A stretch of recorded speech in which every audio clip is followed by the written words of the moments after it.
Welcome to ancient Egypt, a land of breathtaking pyramids, mystical deities, and unparalleled innovation. But beyond the monuments and mythology lies a fascinating story of how the ancient Egyptians maintained their health and nourished their bodies.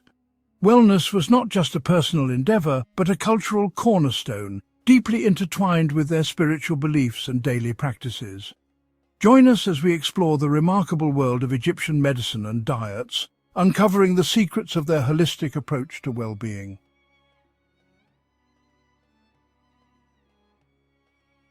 The ancient Egyptians were pioneers of medicine, combining natural remedies with spiritual practices. Their medical knowledge evolved over millennia, influenced by their observations of nature and the human body. They documented their knowledge in papyri, such as the Ebers papyrus, which contains over 700 remedies and treatments, showcasing their extensive understanding of medicinal plants and their applications. The Edwin Smith Papyrus, one of the earliest known surgical manuals, highlights their advanced surgical techniques and anatomical knowledge. These texts reveal an intricate understanding of the human body and diseases developed through centuries of practice and study. Temples dedicated to Imhotep were not only places of worship, but also centers for healing, reflecting the integration of medicine and religion in their culture. These sanctuaries offered treatments that combined prayers, rituals, and practical remedies, evolving into sophisticated centers of medical practice. This holistic approach to health, balancing the physical and spiritual realms, was a cornerstone of ancient Egyptian medicine, influencing practices for generations.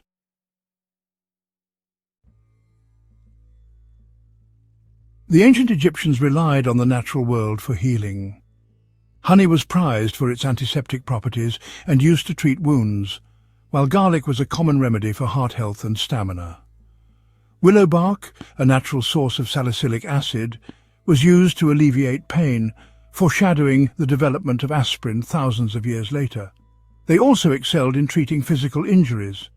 Splints made from reeds and bandages soaked in medicinal oils were used to set fractures. For infections, they employed antiseptic poultices made of resin, honey, and even copper salts, which have antibacterial properties. Dental health was a significant concern. The Egyptians used tooth powders made from crushed eggshells and ash to clean their teeth, though they faced challenges due to the abrasive nature of their bread, which wore down enamel over time.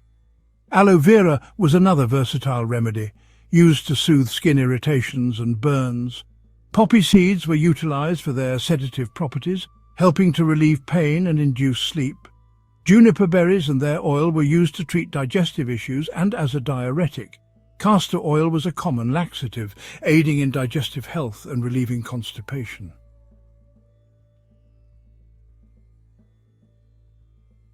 A balanced diet was central to Egyptian life. Bread and beer were staples, providing carbohydrates and essential nutrients. Bread was made from emmer wheat or barley, and beer was brewed from the same grains, sometimes flavored with dates or herbs for added nutrition. Their meals included vegetables such as onions, leeks, and garlic, which were rich in vitamins and believed to have medicinal benefits.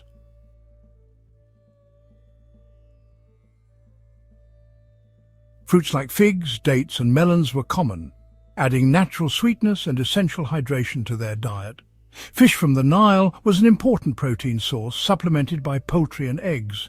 While red meat was reserved for the wealthy or special occasions, ordinary Egyptians had access to lentils, chickpeas, and other legumes for protein. Their reliance on whole grains made their diet high in fiber, which supported digestive health. However, the sand and grit from grinding flour often led to severe dental wear, causing pain and infections. Nuts and seeds such as almonds, sesame seeds, and flax seeds were also part of their diet, providing healthy fats and additional protein. Dairy products like cheese and milk were consumed, offering calcium and other essential nutrients for bone health. Herbs and spices, including coriander, cumin, and fenugreek, were used to flavor their food and were believed to have health benefits. Honey was a natural sweetener and was also used for its medicinal properties, adding both flavor and health benefits to their diet.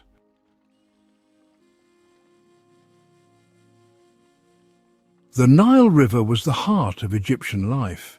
Its annual floods brought fertile silt, making agriculture possible. Crops like wheat, barley, flax and vegetables thrived along its banks, ensuring a steady food supply. The river also provided medicinal resources. Papyrus was not only used for writing, but also as material for wound dressings. Plants like lotus flowers and water reeds were incorporated into remedies for ailments ranging from skin conditions to digestive disorders. The cycle of planting and harvesting was closely tied to the Nile's rhythm. This abundance allowed the Egyptians to experiment with a wide range of ingredients for both sustenance and healing. The Nile was also a vital source of fish, which was a key protein in the Egyptian diet. Advanced irrigation techniques allowed Egyptians to maximize their agricultural output. Medical knowledge was often recorded on papyrus, ensuring the transmission of healing practices across generations.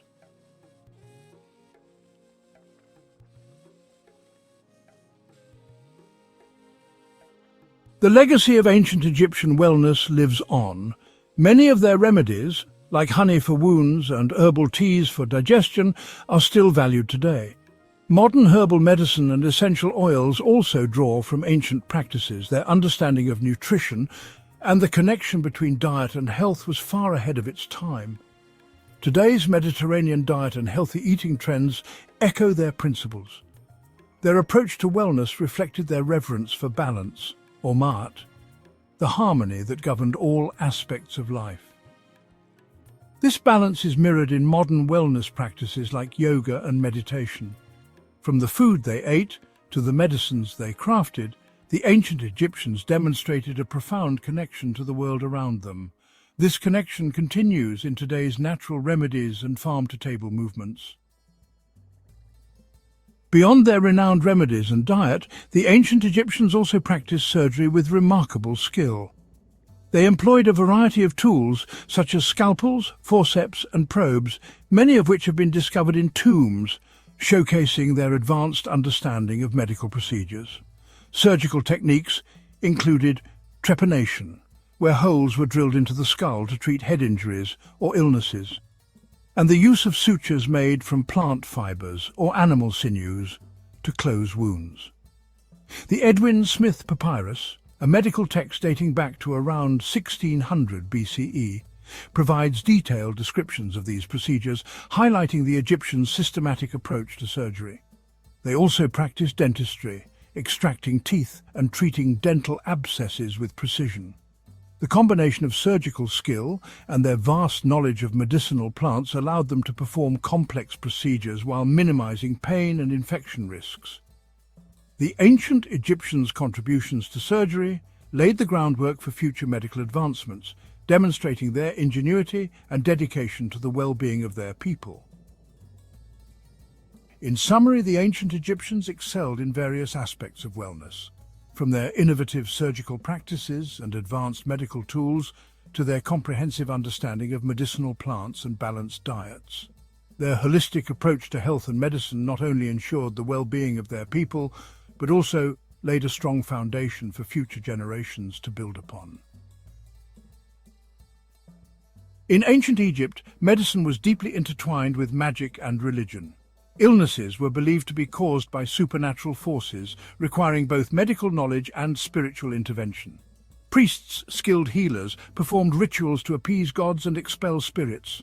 Sekhmet, the lion-headed goddess, was revered in medicine. Her priests channeled her power through elaborate ceremonies. Thoth, god of wisdom, bestowed medical knowledge. Amulets and charms protected and aided recovery. Inscribed with sacred texts, they invoked divine protection. The Ebers papyrus blends spells and medical treatments. The heart was seen as the center of thought and health. During mummification, the heart was carefully preserved. Magic and religion ensured holistic well-being. This integration highlights the complexity of ancient Egyptian society and their understanding of the human condition. The diet in ancient Egypt varied significantly between social classes, reflecting wealth and status. The wealthy enjoyed diverse meals with meats, fish, fruits and vegetables. Bread and beer were staples, but quality varied by class. Commoners had simpler diets, mainly bread, beer and vegetables. Meat was a rare luxury for the working class. The Nile's bounty ensured basic foodstuffs for all. Feasts showcased wealth and reinforced social bonds. Food was a marker of status and cultural expression. Ancient Egyptian medicine was advanced and profoundly influential on later civilizations. Their knowledge of herbal remedies, surgical techniques and holistic health laid the groundwork for future practices.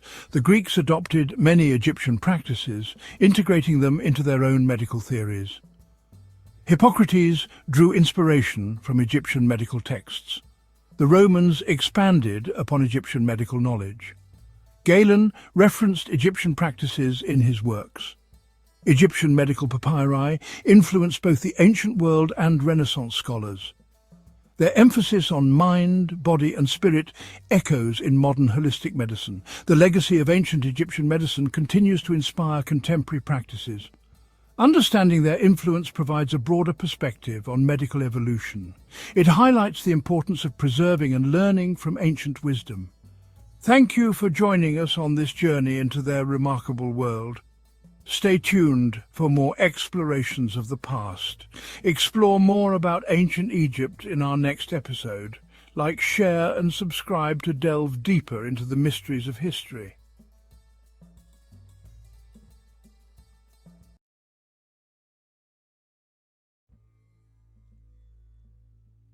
Deep in the heart of Nubia, where the Nile River flows through the sands of time, lies a land steeped in history and mystery.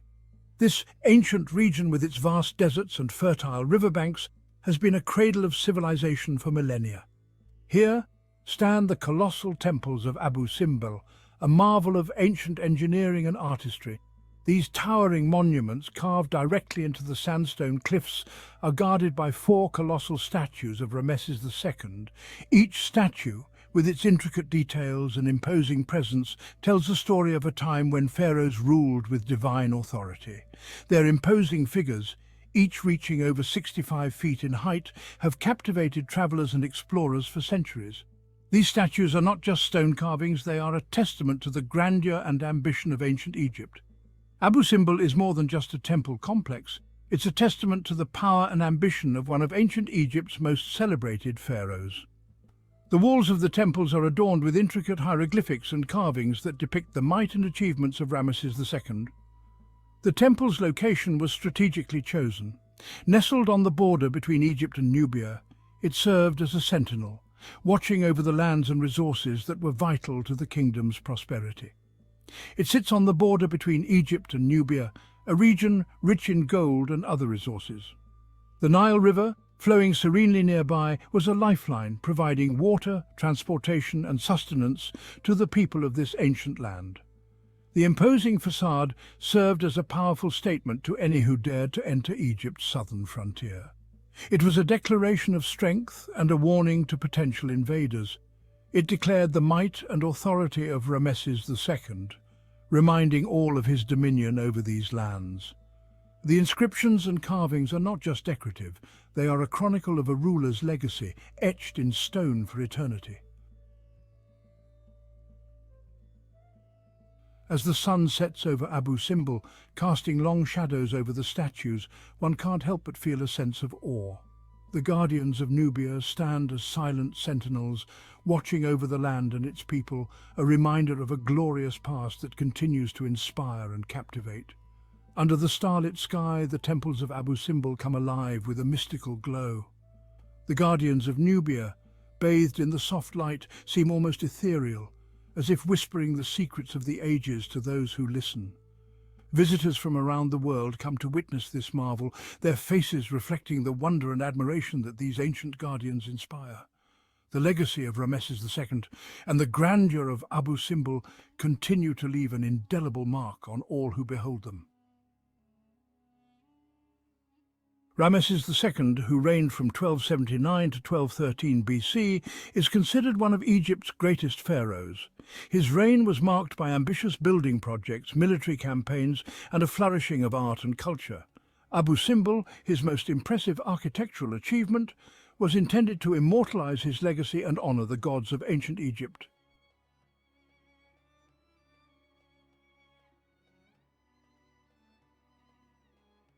Over time, the sands of the desert swallowed Abu Simbel. The temples lay forgotten for centuries, their existence known only through local legends. Then, in 1813, Swiss explorer Johann Burckhardt stumbled upon the site. He was captivated by the sight of the colossal statues peeking out from beneath the sand.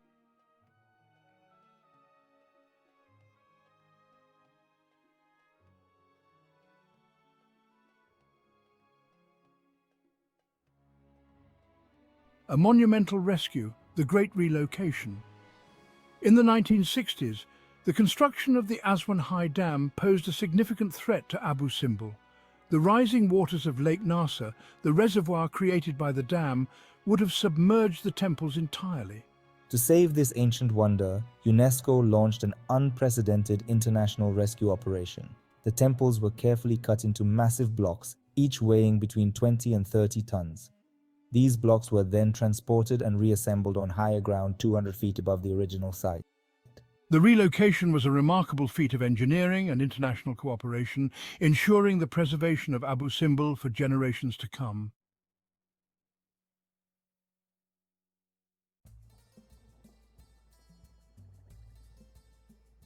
The temples of Abu Simbel are not just architectural marvels, they are a testament to the grandeur and ambition of ancient Egyptian civilization. Nestled on the western bank of Lake Nasser, these temples have stood the test of time, witnessing the rise and fall of empires. Abu Simbel consists of two temples. These monumental structures were originally carved out of the mountainside during the reign of Pharaoh Ramesses II in the 13th century BC. They were intended to demonstrate the power and divine nature of the pharaoh. The larger temple, the Great Temple, is dedicated to Ramesses II himself, as well as the gods Amun, Ra-Horakhti and Ptah. The facade of the Great Temple is dominated by four colossal statues of Ramesses II, each standing over 20 meters tall, gazing out across the desert. The interior is a labyrinth of halls and chambers adorned with intricate reliefs and towering statues. These halls were designed to impress and inspire awe, with every surface covered in detailed carvings that tell the story of Ramesses II's reign and his divine right to rule. The small temple, is dedicated to Ramesses II's beloved wife, Queen Nefertari, and the goddess Hathor. This temple is equally impressive, with its own set of statues and carvings that celebrate the queen's beauty and grace. The walls of both temples are covered in detailed carvings. These carvings are not just decorative, they are a visual record of the beliefs, achievements, and daily life of the ancient Egyptians. These carvings depict scenes from Ramesses II's reign, including his military victories, religious ceremonies, and family life. They provide a glimpse into the world of ancient Egypt, showing us the pharaoh's prowess in battle, his devotion to the gods, and his role as a family man. The vibrant colours, miraculously preserved for millennia, bring these ancient stories to life. The hues of red, blue, yellow and green are as vivid today as they were thousands of years ago, allowing us to connect with the past in a way that words alone cannot convey. As we explore these temples, we are not just looking at stone and paint. We are stepping into a world that has been carefully crafted to honour the gods and immortalise the legacy of one of Egypt's greatest pharaohs. One of the most remarkable features of Abu Simbel is its astronomical alignment. Twice a year, on February 22nd and October 22nd, the rising sun penetrates the Great Temple's inner sanctuary. The sunlight illuminates the statues of Ramesses II and the gods Amun and Ra-Horakhti, bathing them in a golden glow. This phenomenon, a testament to the ancient Egyptians' advanced understanding of astronomy, is believed to have coincided with significant events in Ramesses II's reign, such as his coronation or the start of the harvest season. The story of Abu Simbel is one of survival against all odds. Over the millennia, the temples have withstood the ravages of time, including natural disasters such as sandstorms and earthquakes. Yet they have remained remarkably well preserved, a testament to the skill and dedication of the ancient builders. From its creation by a powerful pharaoh to its rediscovery by intrepid explorers and its ultimate relocation to escape the rising waters, the history of Abu Simbel is a tale of human ingenuity and perseverance. The temples are a source of inspiration, reminding us of the incredible achievements of the past and the importance of preserving our cultural heritage. It serves as a powerful reminder of the enduring legacy of ancient Egypt and the importance of preserving our shared cultural heritage for generations to come. The ongoing preservation efforts at Abu Simbel ensure that this remarkable site will continue to inspire and educate people for many years to come. As we look to the future, we must remain committed to protecting and celebrating the rich history and cultural achievements of our ancestors.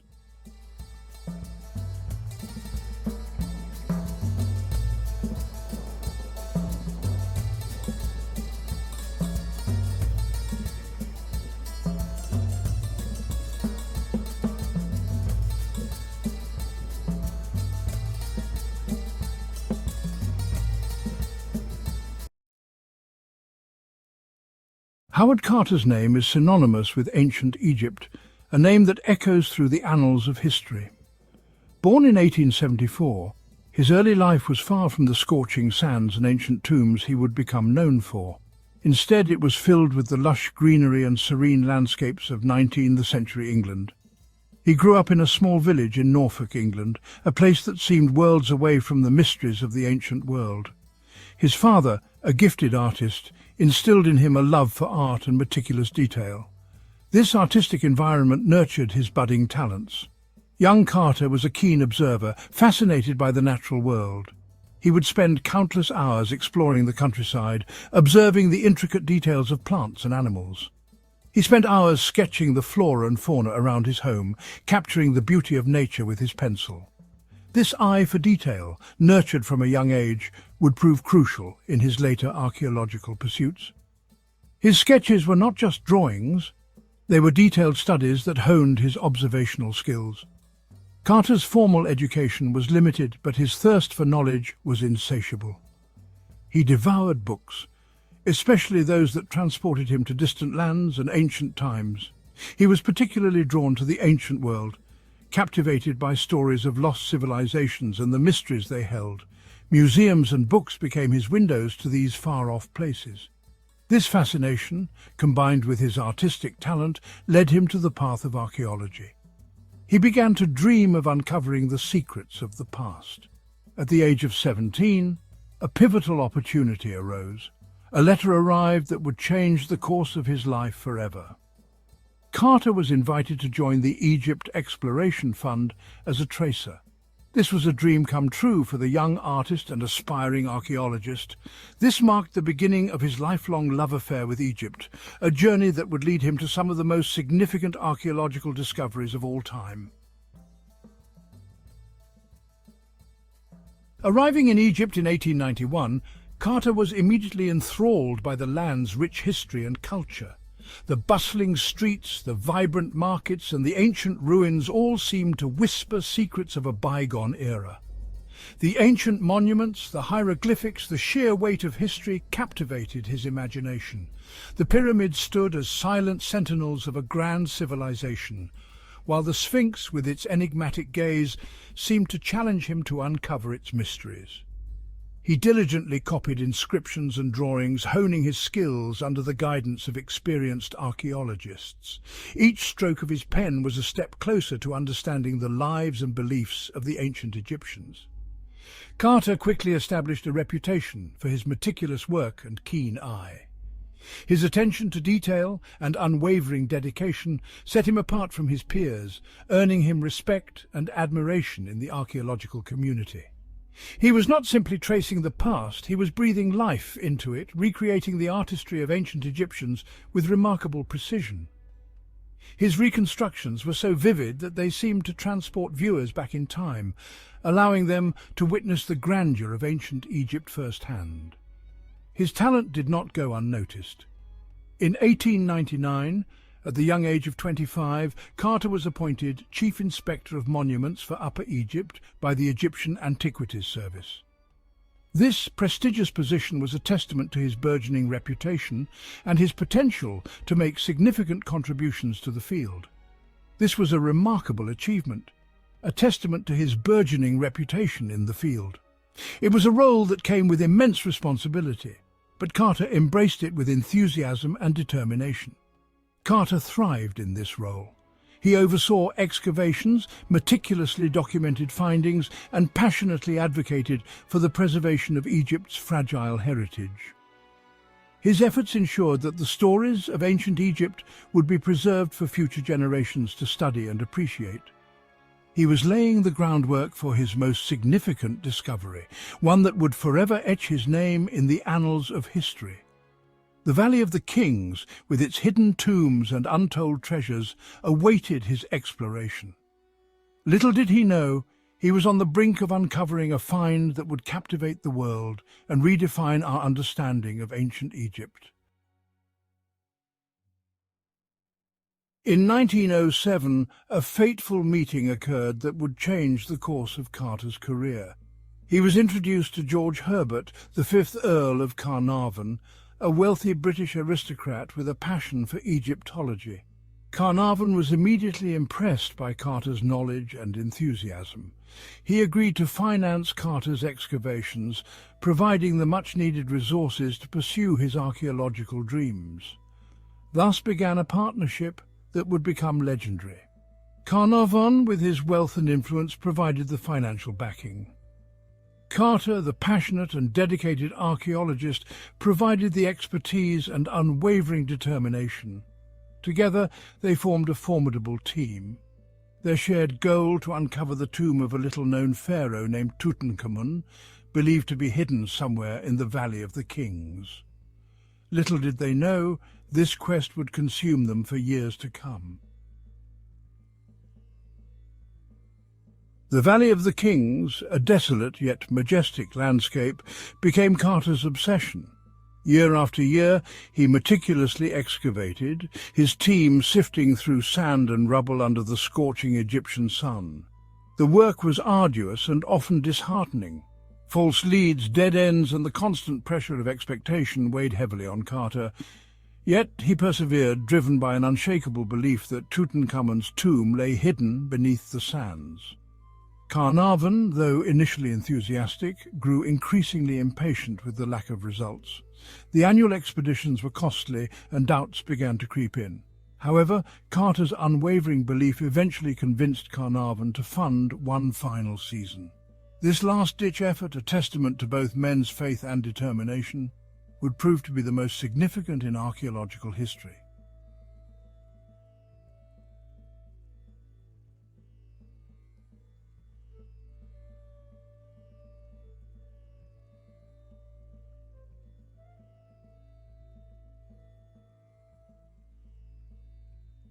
A fateful discovery, uncovering the steps to Tutankhamun's tomb. November 4th, 1922, dawned like any other day in the Valley of the Kings.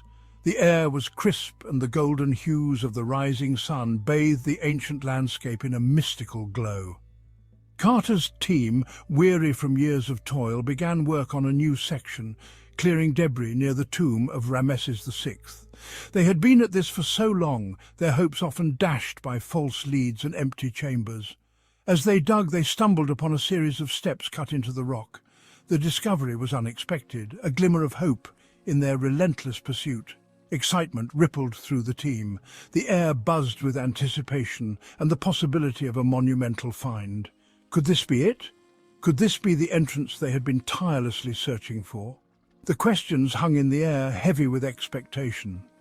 Carter, cautious yet optimistic, ordered the steps to be cleared. Every movement was deliberate, every action filled with the weight of history. As the sand and rubble were removed, a sealed doorway emerged, marked with the necropolis seal. Hope surged through Carter. This seal was a sign, a promise of something extraordinary. This was no ordinary tomb. The intricate designs and the seal suggested something far more significant.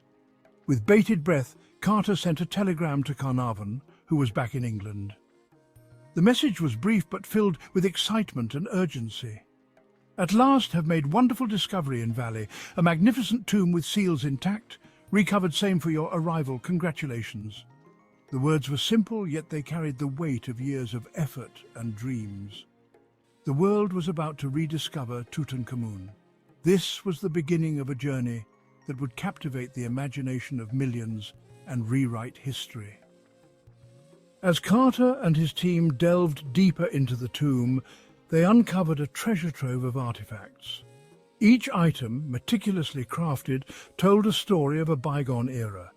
The sheer opulence of the burial goods was staggering, revealing the immense wealth and craftsmanship of ancient Egypt. From golden chariots to intricate jewelry, the tomb was a testament to the grandeur of Tutankhamun's reign.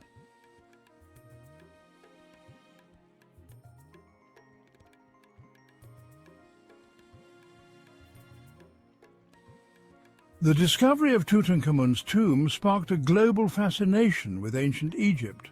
Known as Egyptomania, this cultural phenomenon saw Egyptian motifs influencing everything from fashion to architecture. Museums around the world scrambled to exhibit Egyptian artifacts, and the public's appetite for all things Egyptian seemed insatiable. This newfound interest not only brought ancient history to the forefront, but also inspired a generation of archaeologists and historians. The excavation of Tutankhamun's tomb revolutionized the field of archaeology.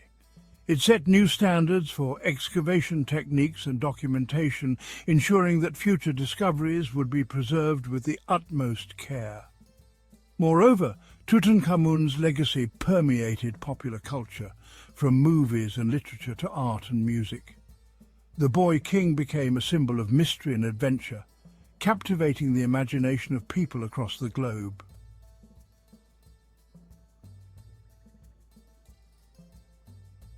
Even today, the allure of Tutankhamun endures. His tomb remains one of the most visited sites in Egypt, drawing millions of tourists each year.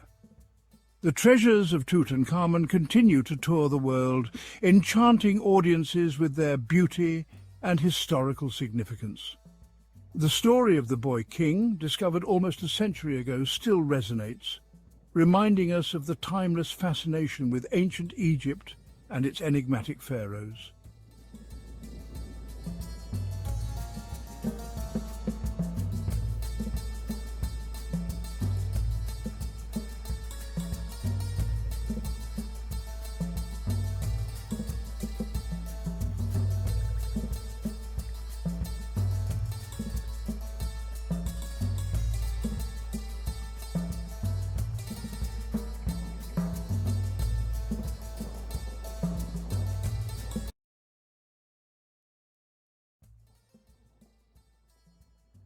A palace for antiquities, the genesis of the Egyptian Museum. The Egyptian Museum in Cairo stands as a testament to a civilization that captivated the world for millennia. Its story began in the mid-19th century, a time when Egypt witnessed a resurgence of interest in its ancient past. Auguste Mariette, a French archaeologist, played a pivotal role.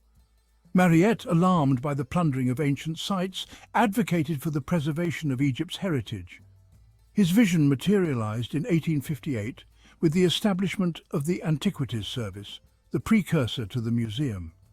Housed initially in a modest building near the Bulak district, the collection grew rapidly. The Nile, however, had other plans. A devastating flood in 1878 threatened the burgeoning collection. The artifacts were meticulously moved to safety, but the event underscored the need for a more secure and permanent home. The pioneers, early curators, and their contributions. The museum found its current home in 1902 in a majestic edifice in Cairo's Tahrir Square. Designed by the French architect Marcel Dornion, the building itself is an impressive blend of neoclassical and ancient Egyptian styles.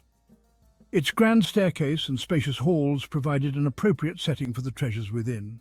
Gaston Maspero, an eminent Egyptologist, succeeded Mariette as the museum's director. Maspero's tenure marked a period of significant expansion and scholarly rigor. He reorganized the collection, implemented modern museological practices, and published extensively on Egyptian history and culture.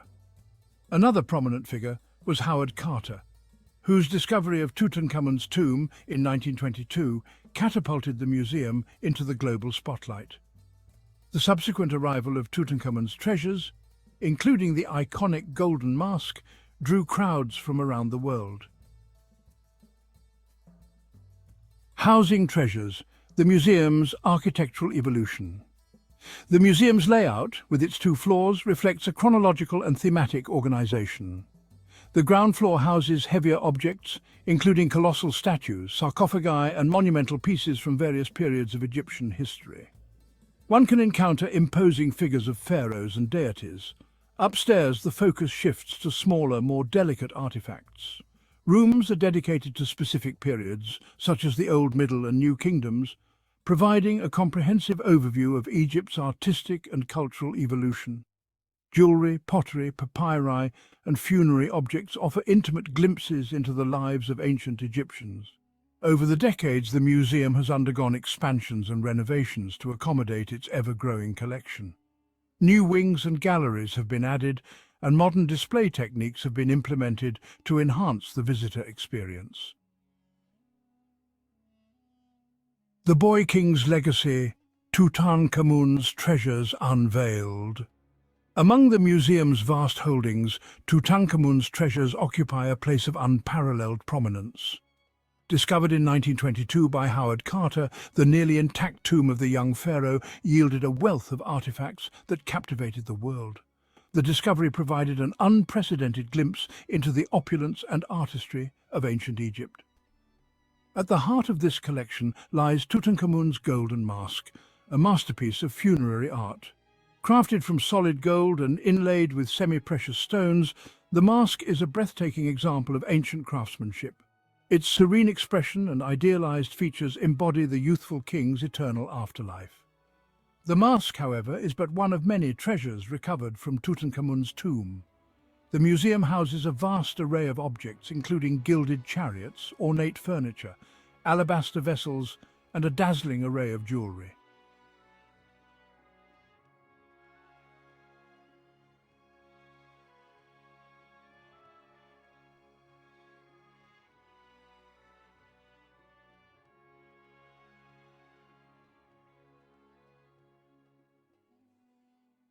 Tutankhamun's tomb contained over 5,000 artifacts, each meticulously crafted and imbued with symbolic meaning. The chariots, for example, were not merely modes of transportation, but represented the king's power and divine status.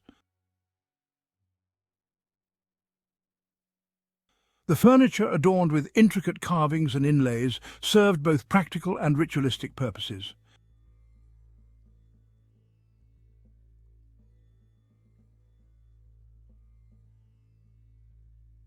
The alabaster vessels, some shaped like animals or mythical creatures, held precious unguents and perfumes, essential for the king's journey to the afterlife.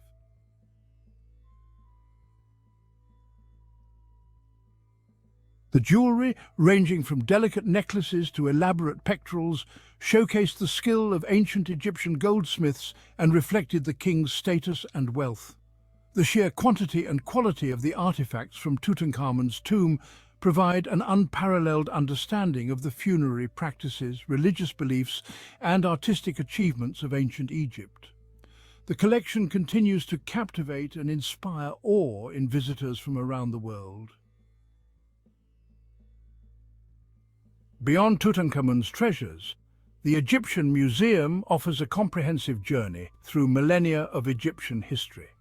From the pre-dynastic period to the Greco-Roman era, the museum's collection spans over 5,000 years of civilization. Each artifact, whether a monumental statue or a humble amulet, provides a window into the past. The Old Kingdom, known for its pyramid building, is represented by colossal statues of pharaohs such as Djoser, Khufu, and Khafra. The Middle Kingdom, a period of political and cultural resurgence, is showcased through intricate jewelry, elegant sculptures, and finely crafted models of daily life. The New Kingdom, marked by imperial expansion and artistic innovation, is richly represented by objects from the reigns of powerful pharaohs like Hatshepsut, Thutmose III, and Ramesses II. The museum also houses artifacts from later periods, including the Ptolemaic and Roman eras, reflecting the enduring legacy of ancient Egypt.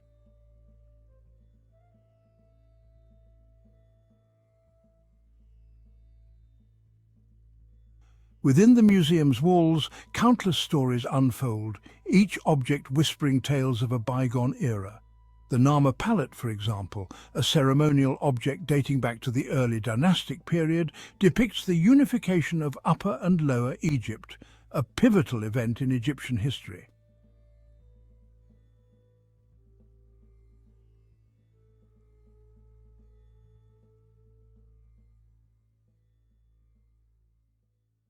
The museum also houses a vast collection of papyri, ancient scrolls containing a wealth of information about Egyptian literature, religion, medicine, and daily life.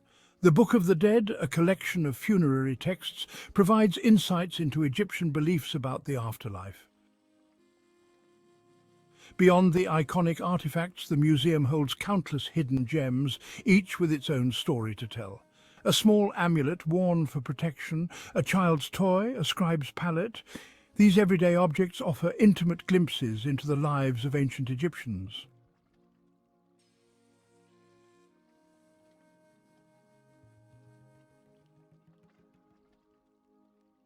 The Egyptian Museum serves not only as a repository of artifacts, but also as a centre for research and conservation. A team of dedicated curators, archaeologists and conservators work tirelessly to preserve and study the collection, ensuring that future generations can appreciate the wonders of ancient Egypt. The museum's conservation laboratories are equipped with state-of-the-art technology, allowing experts to restore and preserve delicate objects. Researchers from around the world come to study the museum's collection, contributing to our understanding of Egyptian history, culture and art. The museum also plays a vital role in combating the illicit trafficking of antiquities.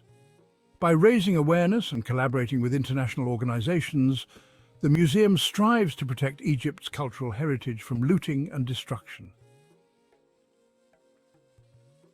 The Egyptian Museum in Cairo stands as a testament to one of the world's most enduring civilizations. Its vast and diverse collection, spanning millennia of history, continues to captivate and inspire awe in visitors from around the globe. From the iconic golden mask of Tutankhamun to the everyday objects of ordinary Egyptians, the museum offers a window into a world both familiar and extraordinary.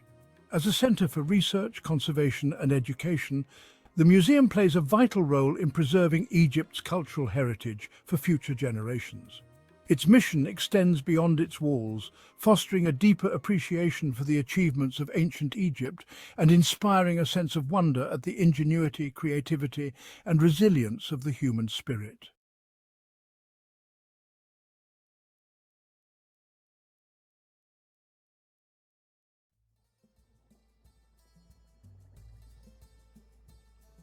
Deep within the heart of Egypt, the Nile River flows.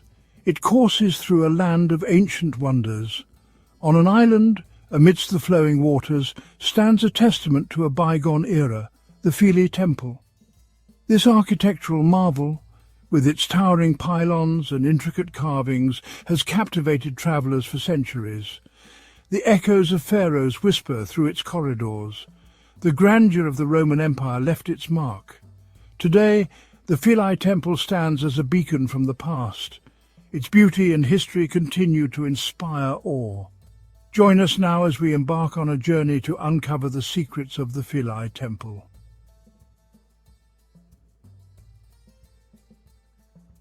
Philae, an island once believed to be the last place on earth to be touched by the rays of the setting sun.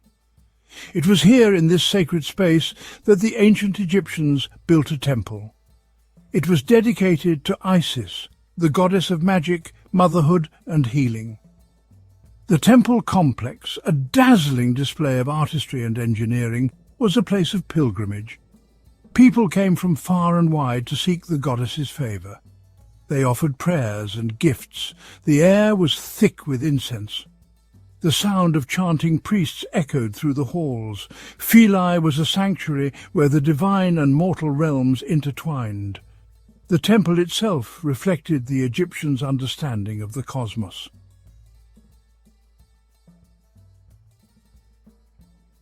The story of Philae Temple begins not with a single pharaoh, but with many. Over centuries, from the late period to the Ptolemaic kingdom, they added their own mark to the island. Each addition was a testament to their devotion to Isis, a goddess deeply intertwined with the Egyptian belief in life, death and rebirth. The earlier structures were humble compared to the grand edifices of later years, yet they held a powerful significance. These were not merely buildings of stone, they were seen as the dwelling place of the divine. As each pharaoh ascended to power, they sought to honor Isis in grander and more elaborate ways. Massive pylons adorned with carvings depicting the pharaoh's victories and piety rose towards the heavens.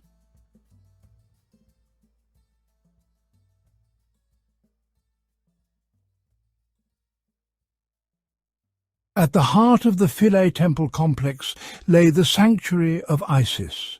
This was the most sacred space within the temple. It was here that the cult statue of the goddess was kept. The sanctuary was a place of profound mystery. Only the pharaoh and a select few priests were allowed to enter its hallowed halls. Here, amidst flickering oil lamps and the scent of incense, they performed daily rituals to honor Isis. The walls of the sanctuary were adorned with intricate reliefs. These images told the story of Isis and Osiris, her husband, who had been murdered by their brother Set.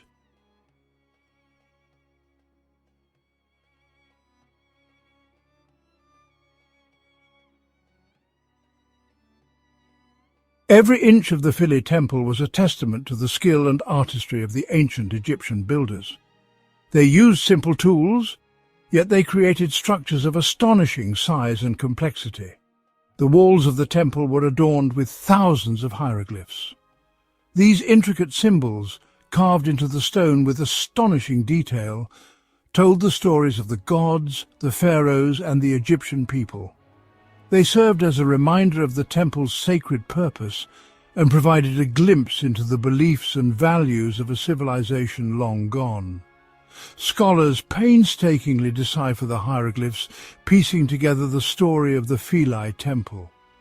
Each inscription is a window into the past, offering a glimpse into the hearts and minds of the ancient Egyptians.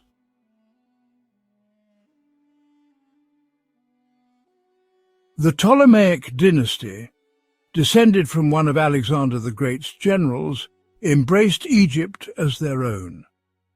They recognized the power of tradition, the importance of maintaining the old ways to secure their rule. The Philae Temple, already a place of significant religious and cultural importance, became a focal point for their patronage. Under the Ptolemies, the temple complex underwent a period of expansion and embellishment. New structures were added, each grander than the last. The Ptolemies sought to outdo their predecessors, to leave their own indelible mark on this sacred site. The temple became a symbol not just of religious devotion, but of royal power and prestige. The graceful columns and intricate floral motifs hinted at the influence of the Hellenic world, blending seamlessly with the existing Egyptian architecture.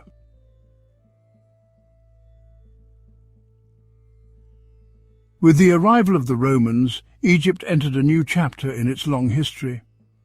Yet the reverence for Philae Temple continued. The Romans, ever pragmatic, recognized the importance of respecting local customs and beliefs. The Roman emperors, keen to legitimize their rule in Egypt, continued the tradition of honoring Isis. They funded the construction of new buildings within the temple complex. The temple, already a testament to centuries of Egyptian faith, now bore witness to the might of Rome. The Roman presence at Philae is most evident in the kiosk of Trajan. This grand structure, with its massive columns and open design, served as a ceremonial gateway to the temple.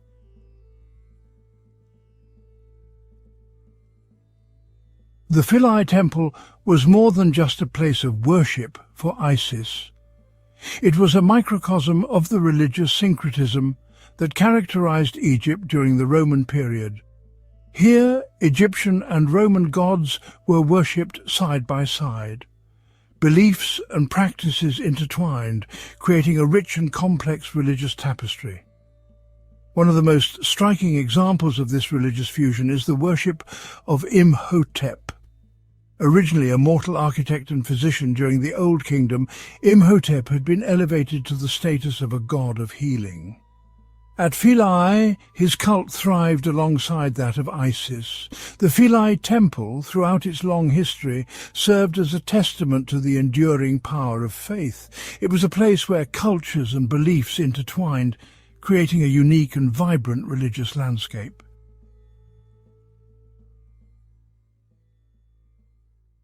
Philae Temple. More than just a collection of stones, it was and remains deeply intertwined with its environment. The ancient Egyptians saw the temple situated on its island as a microcosm of the cosmos. The Nile, the lifeblood of Egypt, played a crucial role in the temple's symbolism and function. The annual floods, though destructive, were also seen as a time of renewal. They deposited fertile silt on the surrounding land, ensuring bountiful harvests. The temple, rising above the floodwaters, symbolized the triumph of order over chaos. The island itself, known as Philae in ancient times, was considered sacred. It was believed to be the burial place of Osiris, the god of the underworld and rebirth.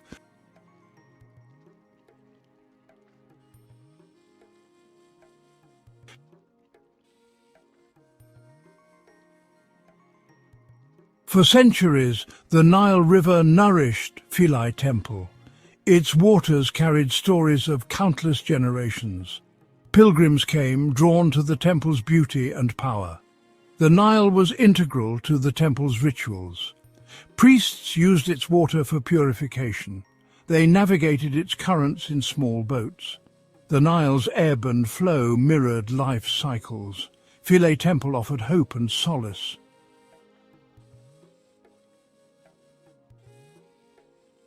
Time, as it often does, brought change to the Nile River and the Philae Temple. The construction of the Aswan Low Dam in the early 20th century altered the river's natural flow. The temple, once accustomed to the annual floods, now found itself partially submerged for much of the year. Recognizing the threat posed by the rising waters, UNESCO stepped in. They recognized the Philae Temple as a World Heritage Site. It was a place of outstanding universal value, a testament to human creativity and ingenuity. A daring and unprecedented rescue plan was devised. The temple would be dismantled block by numbered block and moved to higher ground.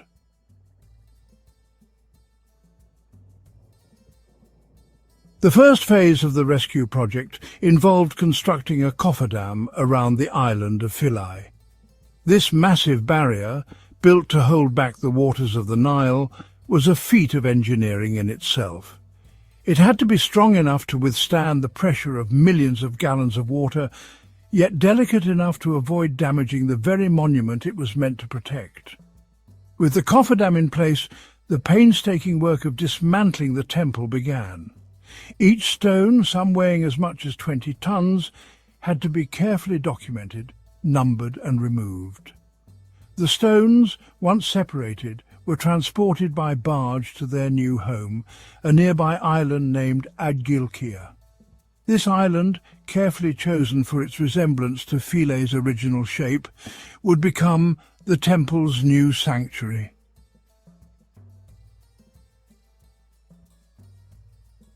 Agilkia, once a barren rock, was transformed into a mirror image of Philae. The temple, meticulously reassembled using the original stones, rose again in its full glory. The carvings, the columns, the sanctuaries, all were painstakingly restored, ensuring that the spirit of Philae lived on. The relocation of the Philae Temple was not merely a triumph of engineering, it was a testament to the power of international collaboration. Today, The Philae Temple stands on Agilkia Island as a beacon of resilience. The waters of the Nile, once threatening to consume it, now lap gently at its base, a constant reminder of the enduring power of human ingenuity.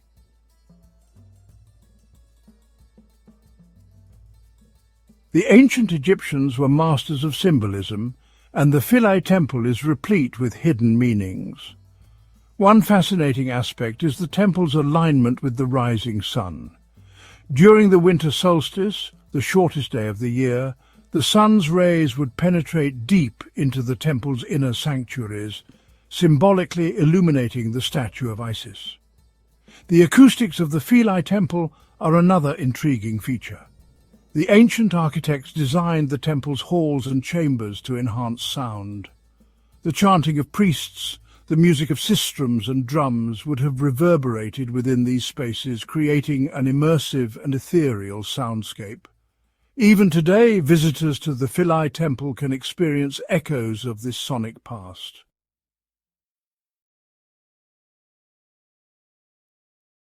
The Philae Temple, despite its grandeur, was never truly finished. The last pylon, intended to be the temple's crowning glory, was left incomplete. Legend has it that the workers, sensing the imminent arrival of the Romans, downed their tools and fled, leaving the pylon unfinished.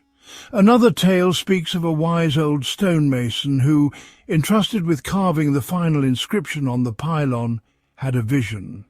Knowing that his work would one day be submerged beneath the Nile, he chose to leave the pylon unfinished, a symbolic act of acceptance of the cyclical nature of time and fate. The unfinished pylon stands as a poignant reminder that even the grandest of human endeavours are subject to the whims of fate and the passage of time.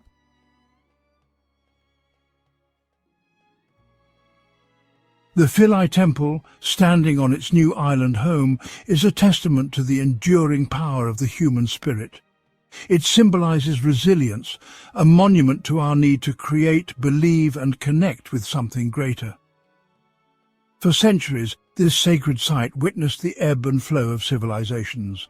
Pharaohs, Ptolemies, Romans each left their mark, adding to its storied history. Once threatened by the Nile, it now stands as a beacon of hope, preserving our cultural heritage. Philae's stories about the people who built, worshipped and found meaning within its walls. It's a tale of belief, time's cycle and the human spirit overcoming adversity.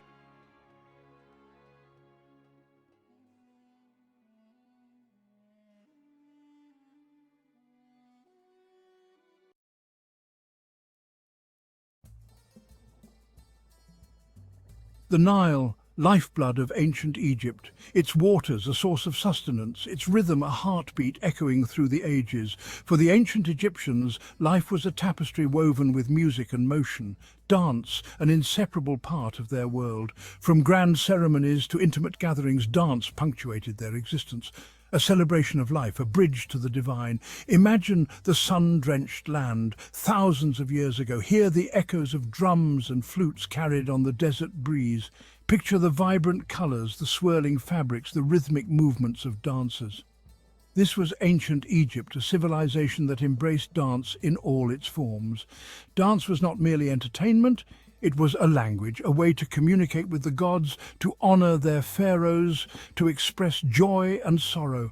It was woven into the very fabric of their society, a testament to their deep connection with the rhythms of life and the cosmos.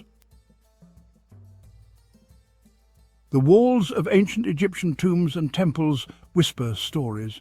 Stories told not just in hieroglyphs and carvings, but in vibrant images of dancers. These paintings, frozen moments in time, offer a glimpse into the past. They capture the grace, the athleticism and the sheer joy of dance in ancient Egypt. Look closely at the murals. Notice the elegant postures of the dancers, their limbs contorted in seemingly impossible positions. See the energy radiating from their bodies, the smiles on their faces. These images are not mere decorations, they are snapshots of a culture that lived and breathed dance. The tombs of the nobles are particularly revealing. Here, scenes of daily life unfold, including depictions of dancers entertaining at banquets.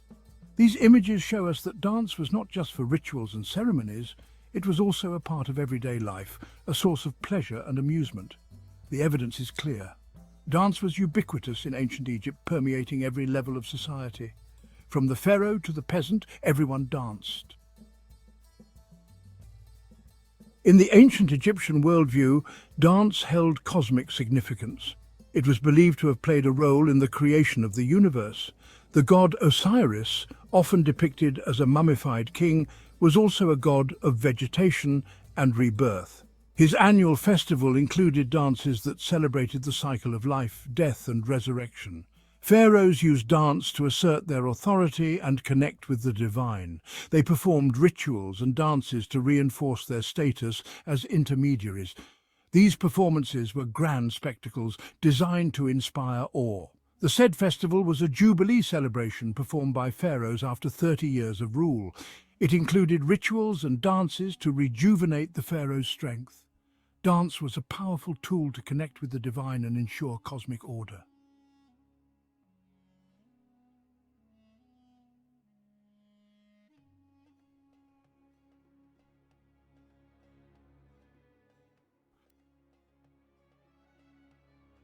Who were these dancers who moved with such grace and precision? They came from all walks of life. Some were priests and priestesses trained from childhood to perform sacred rituals. Others were professional entertainers hired to perform at banquets and festivals. Among the most skilled and revered dancers were the women of the House of Music. These women, often attached to temples, dedicated their lives to music and dance. They were highly trained musicians, singers and dancers, and their performances were considered to be offerings to the gods. There were also specialized dancers, such as the Mu dancers, who performed acrobatic dances, and the dwarf dancers, who were often employed by the wealthy for their entertainment value. Regardless of their status, all dancers played an important role in Egyptian society, using their bodies and movements to connect with the divine, to entertain, and to tell stories.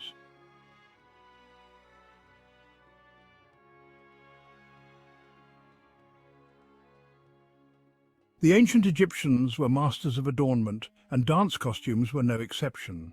From the simplest linen kilts to elaborate headdresses and jewelry, dancers adorned themselves in ways that enhanced their movements and added to the visual spectacle. Female dancers often wore long, flowing dresses made of sheer linen. These dresses, sometimes pleated or draped, allowed for freedom of movement while still revealing the contours of the body. They might also wear beaded nets or vests over their dresses, adding another layer of texture and sparkle. Headdresses were an important part of the costume, often signifying the dancer's role or status.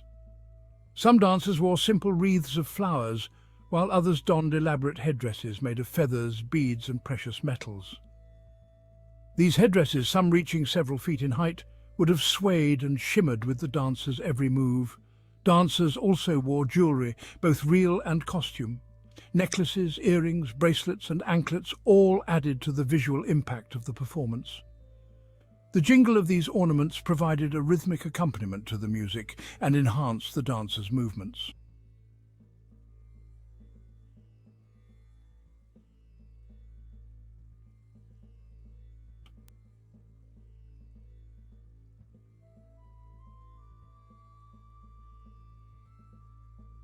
No discussion of ancient Egyptian dance would be complete without mentioning the music. Music and dance were inseparable, each enhancing and complementing the other. The ancient Egyptians had a rich musical tradition, and their instruments were as varied as their dances. Percussion instruments played a central role, providing the driving rhythms that fueled the dances. Drums of various sizes and shapes were essential. Some were played with the hands, others with sticks. Clappers, cymbals, and sistrums, a type of rattle, added to the percussive texture. Wind instruments such as flutes, oboes, and clarinets provided melodies and harmonies. The flute, in particular, was a popular instrument, its haunting sound evocative of both joy and sorrow. String instruments such as harps, lyres, and lutes added depth and richness to the music. Imagine the sound of these instruments combined with the rhythmic clapping and chanting of the audience.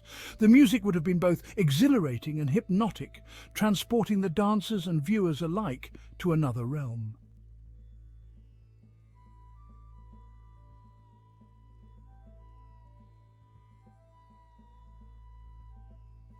Dance in ancient Egypt was not limited to religious rituals and funerary rites. It was also an integral part of celebrations, festivals, and everyday life. Dances were performed to celebrate births, marriages, harvests, and victories in battle. One of the most important festivals was the annual flooding of the Nile. This event, upon which all life in Egypt depended, was celebrated with great joy and abandon.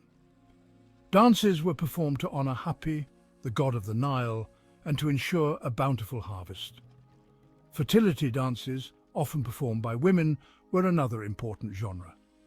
These dances, meant to ensure the continuation of life and the prosperity of the land, were characterized by their sensuality and earthiness. They often involved gestures and movements that mimicked the act of procreation. These celebratory dances, filled with joy, energy, and a zest for life, remind us that the ancient Egyptians, while deeply spiritual, also knew how to have fun. Death for the ancient Egyptians was not an end but a transition. It was a journey to the afterlife, a realm where the deceased would live on in spirit form. Dance played a crucial role in these funerary rituals, helping to guide the deceased on their journey and to ensure their safe passage to the underworld. Mourners often performed dances expressing grief and lamenting the loss of their loved ones. These dances, slow and mournful, were often accompanied by the wailing of mourners and the playing of flutes. Other dances, performed by priests and priestesses, were intended to appease the gods and to ensure the deceased's safe passage to the afterlife. These dances were often highly ritualized, involving specific steps, gestures, and incantations. One of the most important funerary rituals was the opening of the mouth ceremony. This ritual, intended to restore the deceased's senses and allow them to eat, drink, and speak in the afterlife, involved a series of symbolic gestures, including the use of a ritual adze to touch the mouth of the deceased's mummy or statue.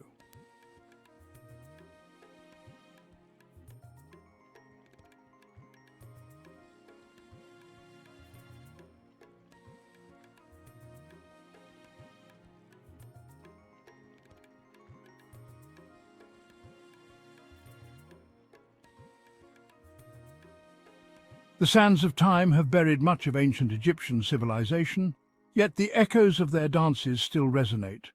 We find them in the graceful movements of belly dance, a dance form with roots in ancient Egyptian rituals and traditions. The undulating torso, the fluid arm movements, the emphasis on feminine grace and sensuality. These elements of belly dance can be traced back to the dances depicted in ancient Egyptian art. While the exact steps and movements have evolved over the centuries, the essence of ancient Egyptian dance lives on. The influence of ancient Egyptian dance can also be seen in other art forms, from the stylized movements of Egyptian folk dances to the choreography of modern ballets and operas inspired by ancient Egyptian themes.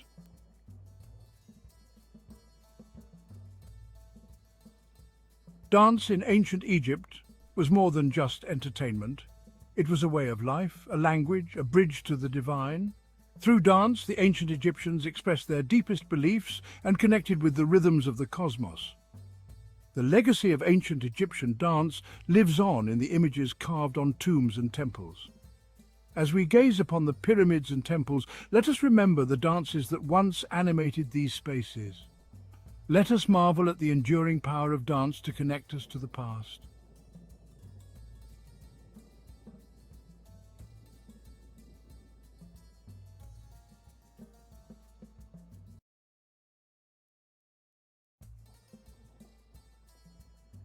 Saqqara, a timeless necropolis. Egypt, a land steeped in history and ancient wonders. Join me, if you will, on a journey to Saqqara. Saqqara, a vast necropolis south of Cairo, whispers tales of pharaohs and ancient rites. Imagine a desert landscape, the silence broken only by the wind. Here lies Saqqara, a testament to Egypt's enduring legacy. This sprawling site is a treasure trove of tombs, temples and pyramids. For over 3,000 years, Saqqara served as the burial ground for Memphis. Memphis, the ancient capital of Egypt. Saqqara's historical significance is immeasurable. It provides an unparalleled glimpse into ancient Egyptian life, death and belief systems. Unlike the more famous Giza Plateau, Saqqara boasts monuments from various periods of Egyptian history. This makes it a truly unique window into the evolution of Egyptian civilization. From the Old Kingdom to the late period, Saqqara holds secrets waiting to be unveiled. The Step Pyramid, an architectural marvel. Dominating the Saqqara skyline is the Step Pyramid of Djoser. This architectural marvel, built in the 27th century BC, is a sight to behold. Imagine a pyramid not with smooth sides, but with 6 massive steps. This is the Step Pyramid, a revolutionary structure that changed the course of Egyptian architecture. The Step Pyramid was the brainchild of Imhotep, a genius architect and polymath. Prior to the Step Pyramid, tombs were simple rectangular structures known as mastabas. Imhotep's vision, however, was far grander. He conceived of stacking mastabas, one on top of the other, creating a towering symbol of royal power. The result was the world's first monumental stone structure, a testament to Imhotep's ingenuity. The Step Pyramid is not just a tomb, it is a symbol of innovation and human ambition. Pyramids of the 5th and 6th dynasties. The Step Pyramid of Djoser may be Saqqara's most iconic monument, but it is far from the only pyramid at this sprawling site. The 5th and 6th dynasties also left their mark on Saqqara, constructing pyramids that, while smaller than Djoser's masterpiece, are no less intriguing. These later pyramids, often referred to as true pyramids due to their smooth sides, reflect the evolution of pyramid building techniques. Among these, the Pyramid of Unas stands out. This pyramid, though modest in size, holds a special place in Egyptian history as the final resting place of Pharaoh Unas. The Pyramid of Unas is remarkable for another reason. It contains the earliest known examples of pyramid texts. These texts, inscribed on the walls of the pyramid's inner chambers, are a collection of spells and incantations intended to assist the deceased pharaoh in the afterlife.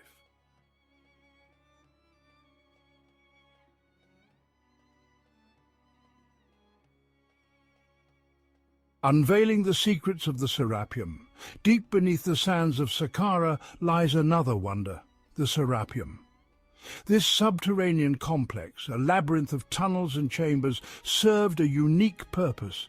It was the burial ground for the Apis bulls. To the ancient Egyptians, the Apis bull was no ordinary animal. It was considered a living embodiment of the god Petra, the patron deity of Memphis. When an Apis bull died, it was mummified and interred in the Serapeum with great ceremony. These burials were lavish affairs, accompanied by offerings of food, jewellery and other precious objects. The Serapeum's discovery in the 19th century caused a sensation. The massive granite sarcophagi, some weighing over 60 tons, contained not only the mummified remains of the bulls, but also a wealth of artifacts that provided invaluable insights into this ancient cult.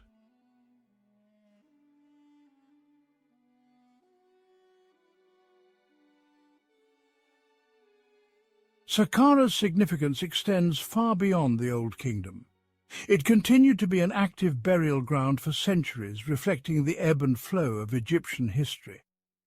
During the First Intermediate Period, a time of political upheaval and decentralization, Saqqara witnessed the construction of new tombs and the expansion of older ones. These tombs, while perhaps less grand than their Old Kingdom predecessors, reflect the changing political landscape and the emergence of new regional powers. The Middle Kingdom saw a resurgence of royal power and a renewed interest in Saqqara. Pharaohs of this era, eager to connect with their glorious ancestors, commissioned new monuments and restored older ones. It was during the New Kingdom, however, that Saqqara experienced another period of intense activity. The pharaohs of this era, though they had moved their capital to Thebes, still recognized the importance of Saqqara as a sacred site.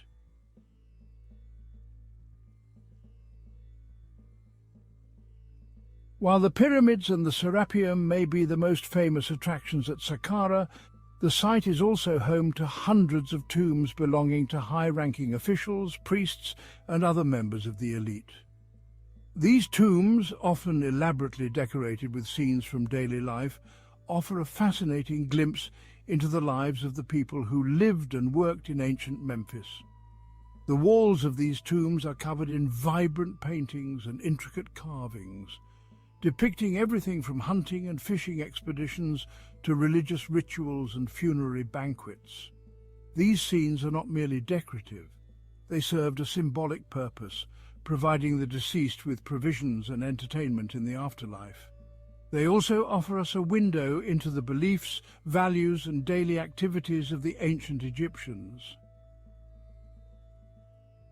Saqqara, despite centuries of exploration, continues to surprise and amaze archaeologists. In recent years, a series of remarkable discoveries has captivated the world and underscored the site's enduring importance. In 2020, for example, archaeologists unearthed a vast cache of over 100 beautifully painted wooden coffins, many still sealed after more than 2,500 years. These coffins, containing the mummified remains of men, women and children, provide a unique glimpse into ancient burial practices and religious beliefs. The discovery of new tombs and artifacts at Saqqara is not a rare occurrence. The site is vast, and much of it remains unexplored. Each new find adds to our understanding of this ancient necropolis and the people who lived and died there. Saqqara, an open-air museum.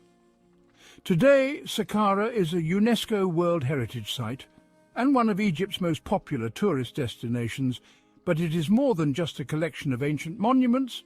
It is a living museum, a place where the past is still very much present. As you wander through the site, you can almost hear the echoes of the pharaohs and imagine the rituals that once took place here.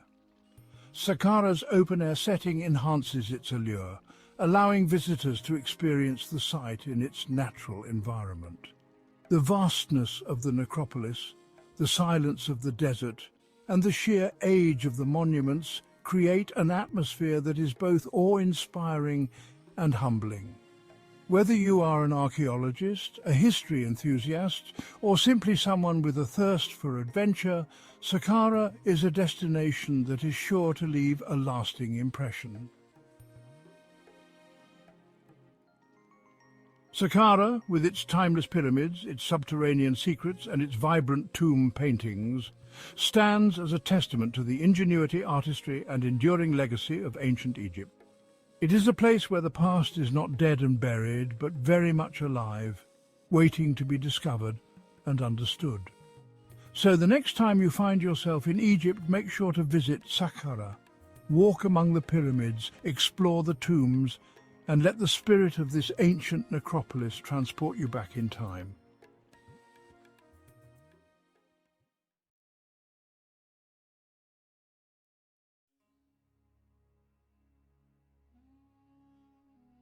Johann Burckhardt, a name synonymous with exploration and discovery, was born in Switzerland in 1784. He grew up in a privileged family, receiving a classical education that ignited a passion for history and languages. Burckhardt's thirst for knowledge extended beyond the confines of Europe. He yearned to explore the distant lands of the Orient, captivated by their ancient civilizations and rich cultures. Little did he know that his name would be etched in history as a pioneer of exploration, forever linked to the rediscovery of some of the world's most awe-inspiring archaeological treasures. Burckhardt's early years were marked by a deep fascination with the world beyond his Swiss homeland. He devoured tales of adventure and exploration, his imagination ignited by the accounts of early travellers. His academic pursuits reflected this thirst for knowledge, excelling in his studies of history, geography and languages. These disciplines provided him with a strong foundation, equipping him with the tools necessary to navigate the complexities of the Orient.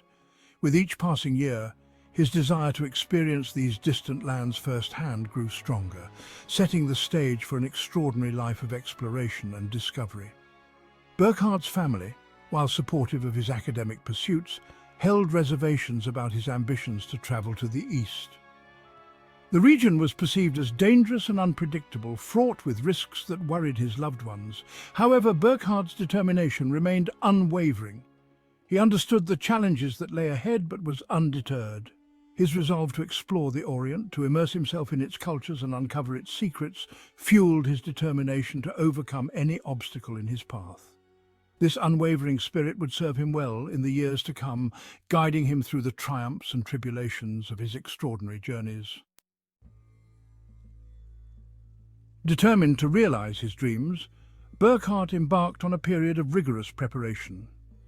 He journeyed to London in 1806, immersing himself in the city's intellectual circles. He honed his Arabic language skills at Cambridge, recognizing the importance of mastering local dialects to navigate the complexities of communication in the East. This linguistic dedication was not merely academic, it was a testament to Burckhardt's respect for the cultures he sought to engage with.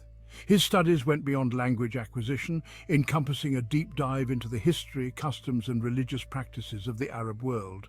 He delved into the accounts of previous explorers, scrutinizing their successes and failures, gleaning valuable insights from their experiences. Burckhardt recognized that knowledge, particularly cultural sensitivity, would be his greatest asset in navigating the challenges of the Orient. His preparations were meticulous, reflecting a blend of academic rigor and practical wisdom, shaping him into an explorer uniquely equipped for the journey ahead. In 1809, under the auspices of the African Association, a London-based organization dedicated to exploring the African continent, Burckhardt embarked on his journey to Cairo. This marked the beginning of his transformation from a scholar into an explorer, stepping out of the libraries and lecture halls and into the heart of the unknown. The voyage to Cairo was arduous, fraught with the challenges of sea travel during that era. Yet, Burckhardt faced each obstacle with unwavering determination, his spirit buoyed by the knowledge that he was one step closer to realizing his lifelong dream. His arrival in Cairo marked the beginning of his immersive experience in the Arab world. He dedicated himself to perfecting his Arabic, adopting local customs, and immersing himself in the rhythms of life along the Nile. He understood that to truly connect with the people and places he aimed to explore, he needed to blend in, to shed the persona of a European outsider and embrace the guise of a traveler who respected and appreciated the nuances of their culture. This commitment to cultural immersion would prove invaluable in the years to come, enabling him to gain access to places and people that had remained hidden from the outside world. Donning the persona of Sheikh Ibrahim ibn Abdallah, a guise meticulously crafted to blend into local communities, Burckhardt embarked on his exploration of the Ottoman Empire's southern regions. This strategic adoption of a local identity was essential for his safety and success.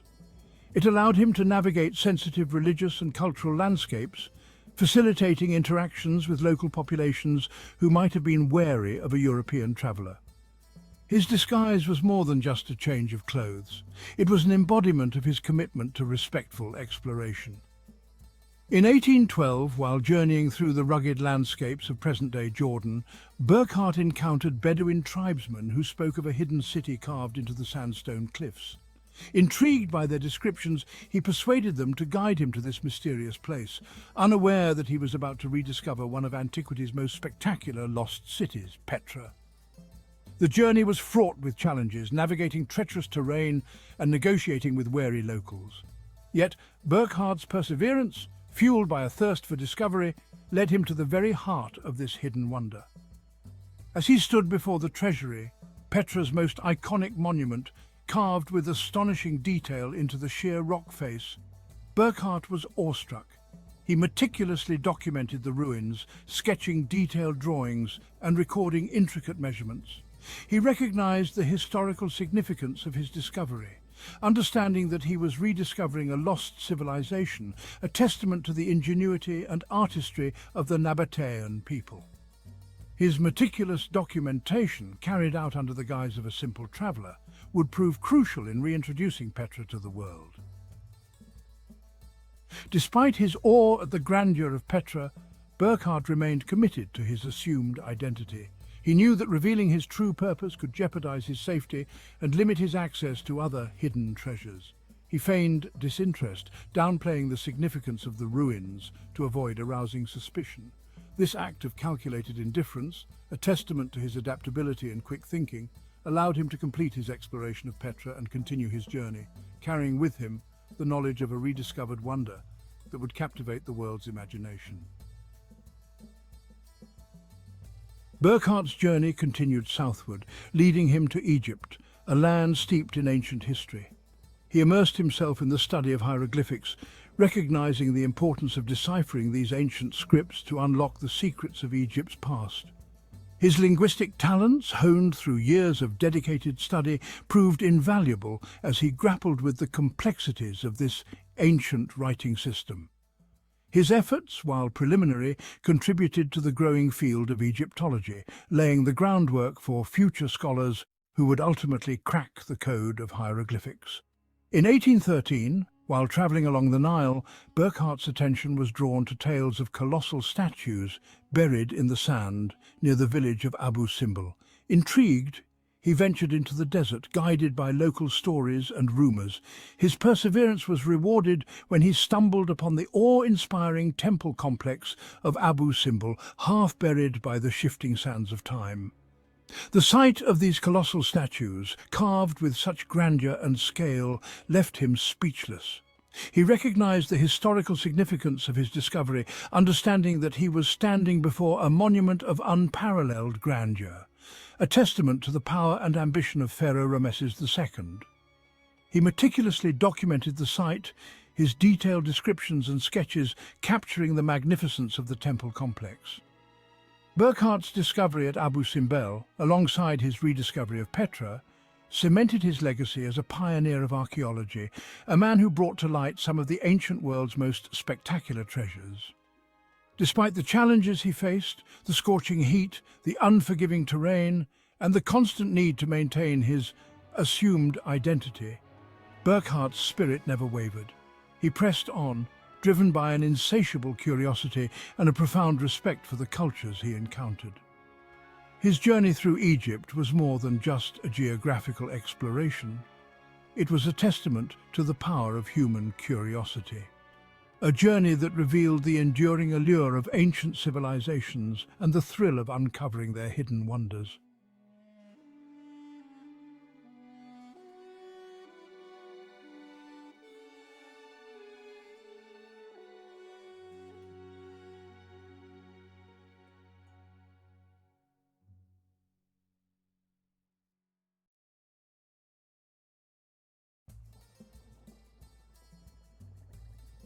Let's travel back in time to meet the Nabataeans, a fascinating ancient civilization. They were an ancient people who lived in the deserts of the Middle East, thriving in one of the harshest environments on Earth. Imagine them becoming a powerful force between the 4th and 2nd centuries BC, known for their amazing trading skills and strategic acumen. They were like the experts of their time, controlling important trade routes that connected Arabia, Egypt, and the Mediterranean, facilitating the exchange of goods and culture.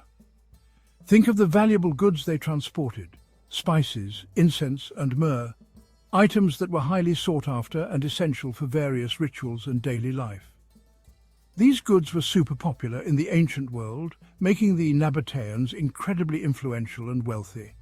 This trade made them very wealthy, allowing them to build impressive cities and monuments, the most famous being Petra, carved into the cliffs.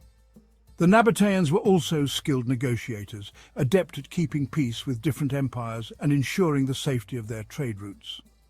This made them important players in the region's trade, acting as intermediaries between various cultures and economies. Even today, historians and archaeologists are fascinated by their legacy as desert traders, uncovering new insights into their sophisticated society and enduring influence. The beginnings of the Nabataeans are still a bit of a mystery. Their early history is shrouded in the sands of time, leaving much to the imagination and the diligent work of archaeologists. Scholars, who are like history detectives, believe they were a nomadic Arab people who journeyed from the Arabian Peninsula around the 6th century BC. These scholars piece together clues from ancient texts and artifacts to form a picture of the Nabataeans' early days. They settled in what we now know as Jordan, southern Syria, and northwestern Saudi Arabia. This region, with its rugged terrain and strategic location, became the heart of their civilization. Living in this tough desert environment shaped their culture, making them experts at saving water.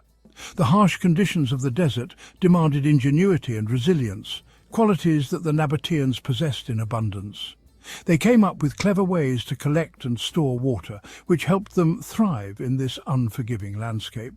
Their advanced water management systems, including cisterns and rock-cut channels, were marvels of engineering. The name Nabataean might come from the Arabic word nabat, meaning to spring up or grow, which makes sense considering how they flourished in a dry environment.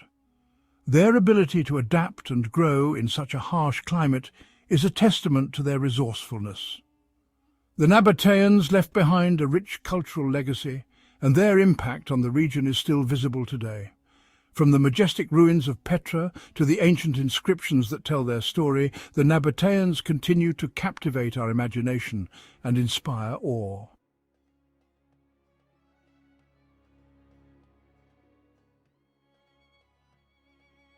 The Nabataeans were known for their advanced and fair society.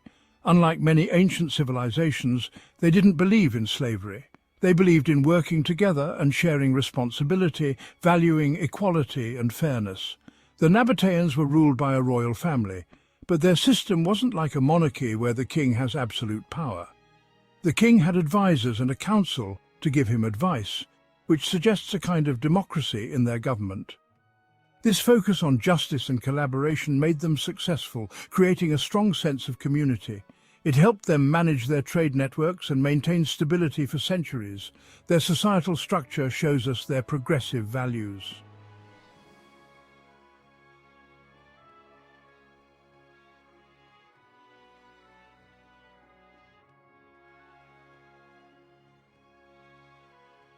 The Nabataeans believed in many gods and goddesses, often connected to nature. They respected the power of the sun, mountains and water.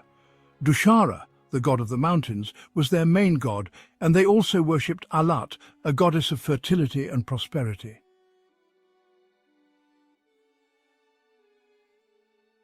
The Nabataeans included elements of other cultures in their religious practices, reflecting their interactions with different civilizations through trade.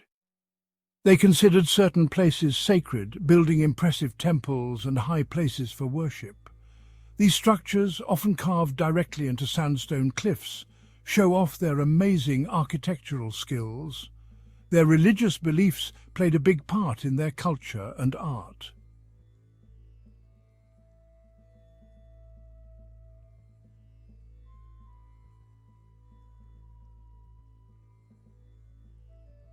The Nabataean kingdom was in a very strategic location, nestled in the heart of the ancient world. They lived in a region that is now Jordan, southern Syria, and parts of Saudi Arabia, a vast and diverse landscape that offered both challenges and opportunities. Their territory included important trade routes, which were the lifeblood of their economy and culture. These routes crossed the Arabian Peninsula and connected to the Mediterranean Sea, facilitating the exchange of goods, ideas and cultures.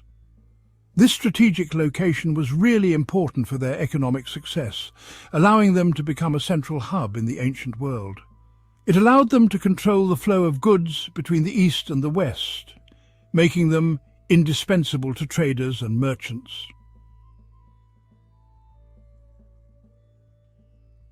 The Nabataeans were skilled diplomats, adept at negotiating and maintaining alliances. They maintained peaceful relationships with their neighbours, ensuring stability and prosperity within their borders. This allowed them to focus on trade and development, building a robust economy and sophisticated infrastructure. They built a network of impressive cities, with Petra being the crown jewel, showcasing their architectural prowess. These cities thrived as centres of commerce and culture, attracting people from all over the ancient world. Their ability to thrive in a challenging environment is a testament to their adaptability and ingenuity, leaving a legacy that continues to inspire to this day.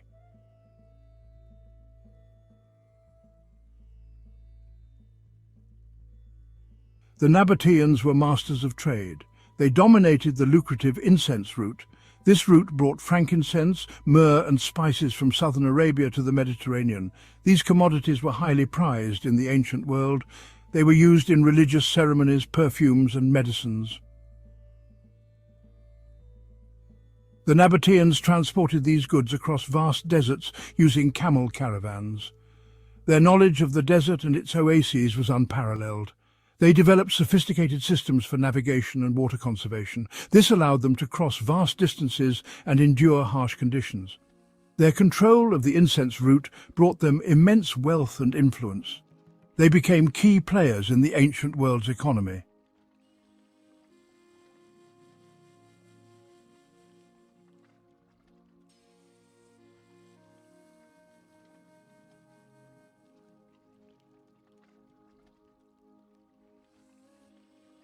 The Nabataeans are perhaps best known for their capital city, Petra. This magnificent city, located in Jordan, is a UNESCO World Heritage Site. Petra is renowned for its awe-inspiring rock-cut architecture. The city is carved directly into towering sandstone cliffs. The most iconic structure in Petra is the treasury. This elaborate facade, carved into the cliff face, is a testament to the Nabataeans' architectural genius. It served as a royal tomb. Petra was more than just a city. It was a symbol of Nabataean wealth and power. It showcased their mastery of engineering and art.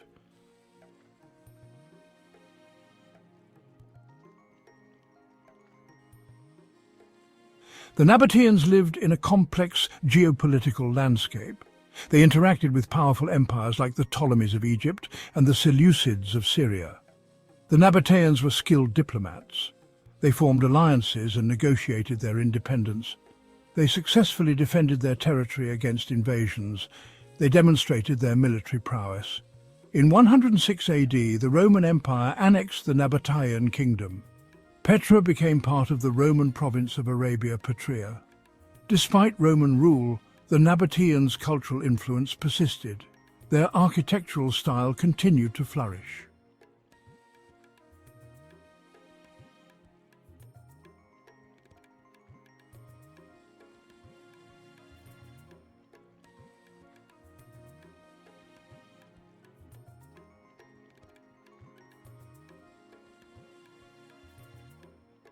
The Nabataean kingdom may have fallen to the Romans. However, their legacy continues to resonate today. Their impressive architectural achievements, particularly Petra, continue to inspire awe and wonder. Their innovative water management systems are still studied by modern engineers. The Nabataeans made significant contributions to art, language and culture. They developed a distinctive script. This script influenced the development of the Arabic alphabet. Their artistic motifs, blending Eastern and Western influences, reflect their cosmopolitan nature. The Nabataeans were a remarkable civilization. They thrived in a challenging environment. They built a prosperous kingdom on trade and innovation. Their story is a testament to human ingenuity and resilience. Their legacy continues to enrich our understanding of the ancient world.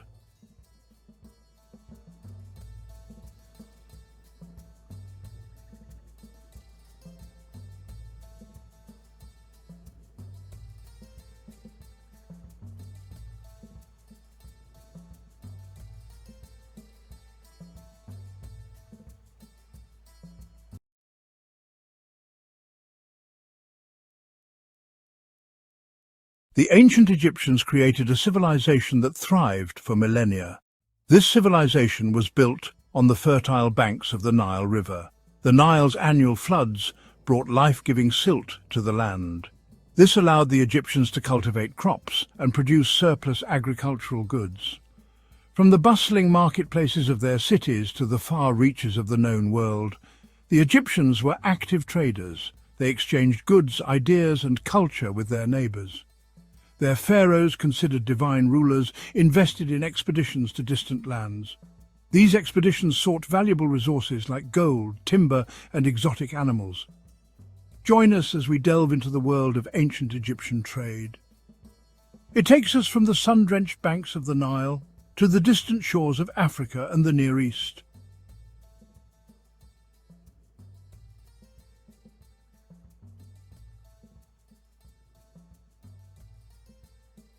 In the heart of every ancient Egyptian city lay the marketplace, a vibrant hub of activity from dawn till dusk. Here, locals and foreigners alike converged to barter for their daily needs and exotic luxuries. The air was filled with the aroma of spices, the sound of haggling, and the sight of colourful textiles.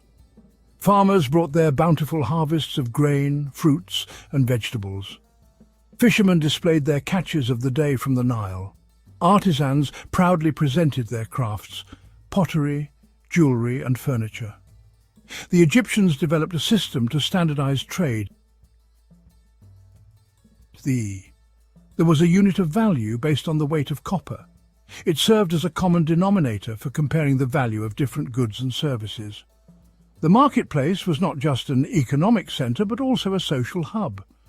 Festivals and religious celebrations often took place in the marketplace, adding to the lively atmosphere. The Nile River, the lifeblood of Egypt, was also its main artery of trade. Boats laden with goods sailed up and down its length. They connected the northern delta region to the southern reaches of the kingdom. But the Egyptians were not content to limit themselves to the Nile Valley. They ventured beyond their borders, establishing trade routes across land and sea that stretched as far as the Arabian Peninsula, the Levant, and even Mesopotamia. Overland trade routes, often arduous journeys by donkey caravan, crossed the eastern desert to reach the Red Sea. Here, Egyptian ships embarked on voyages to the land of Punt. Punt, believed to be located in present-day Somalia, was a source of exotic goods highly prized by the Egyptians: incense, ebony, ivory, gold, and even live baboons. These international trade routes were not without their dangers, yet the lure of profit and the desire for exotic goods fueled the Egyptians' adventurous spirit, making them adept sailors and shrewd traders. The Old Kingdom period, around 2686 to 2181 BCE, marked the emergence of a powerful centralized state in Egypt. During this era, the pharaohs consolidated their power and embarked on ambitious building projects, most notably the pyramids of Giza. These monumental structures stand as a testament to the pharaoh's authority and the economic prosperity of the Old Kingdom. Trade played a crucial role in fueling this economic growth. The pharaohs controlled all aspects of trade. They sent expeditions to distant lands in search of valuable resources. Timber from the cedar forests of Lebanon was essential for constructing ships, temples, and tombs. Gold, mined in the Nubian desert to the south, became synonymous with the pharaoh's power and divinity. The Old Kingdom laid the foundation for Egypt's future economic dominance. It established the systems and networks that would allow subsequent dynasties to further expand trade and secure Egypt's place as a major power in the ancient world. The Middle Kingdom, around 2055 to 1650 BCE, witnessed a resurgence of Egyptian power after a period of political instability. The pharaohs of this era focused on expanding their influence southwards into Nubia. Nubia, a region rich in gold, became a primary target for Egyptian expeditions. Gold played a central role in the Egyptian economy and belief system. It was considered the flesh of the gods, and possessing it was a sign of divine favour. The Egyptians established trading posts and fortresses along the Nile to secure their access to Nubian gold mines. They also developed sophisticated mining techniques to extract the precious metal from the earth. Nubian gold fueled the Middle Kingdom's prosperity. However, the Egyptians' desire for Nubian gold also led to conflict. These campaigns were costly and bloody, but they ultimately secured Egypt's dominance over Nubia and its valuable resources.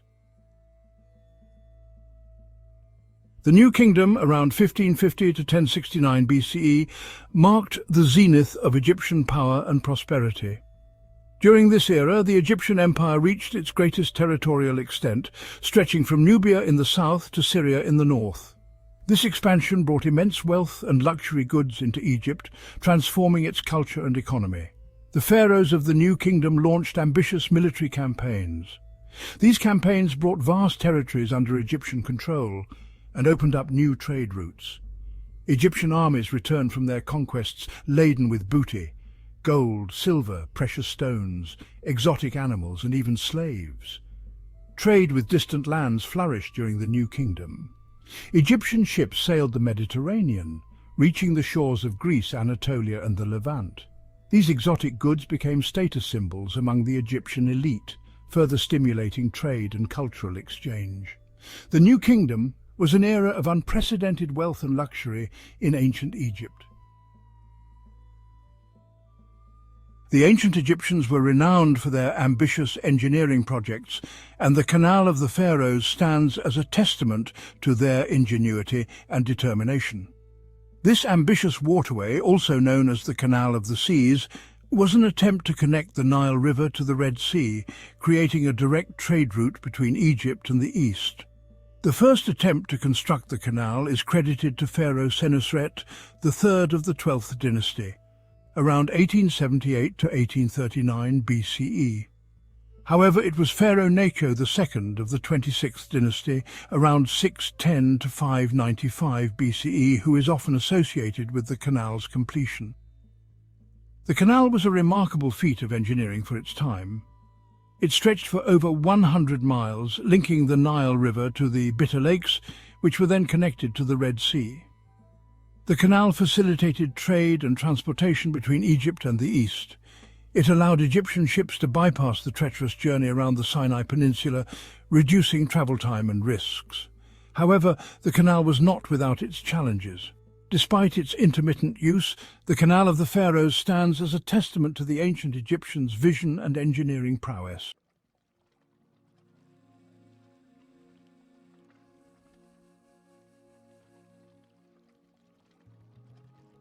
The once mighty Egyptian empire did not last forever. Political instability, internal strife, and the rise of new powers in the region gradually eroded Egyptian dominance. By the late period, around 747 to 332 BCE, Egypt was a shadow of its former self, its economy weakened, and its trade networks disrupted. The decline of Egyptian trade was due to a combination of factors. Internally, political instability and internal conflicts weakened the central government's control over trade routes and resources. The rise of independent kingdoms in Nubia further disrupted trade to the south. External pressures also played a role. The emergence of new powers, such as the Assyrians, Babylonians, and Persians, challenged Egyptian hegemony in the Near East. The decline of Egyptian trade had a profound impact on the empire's economy and society. The decline of Egyptian trade marked the end of an era.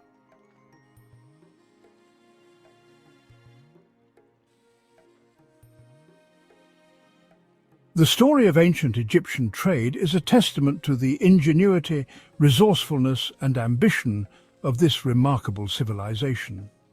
From the bustling marketplaces of their cities to the far reaches of the known world, the Egyptians were active traders. They exchanged goods, ideas, and culture with their neighbors. The legacy of ancient Egyptian trade is still felt today. The Egyptians developed complex systems of trade and diplomacy. They created innovative technologies for transportation and navigation. They established trade routes that connected distant lands and cultures. These innovations laid the groundwork for the development of international trade in the centuries that followed. Though the pharaohs and pyramids may be long gone, the spirit of trade that animated ancient Egypt continues to inspire us today. As we navigate the complexities of global trade in the 21st century, we can learn valuable lessons from the ancient Egyptians, who mastered the art of trade and left an indelible mark on the world.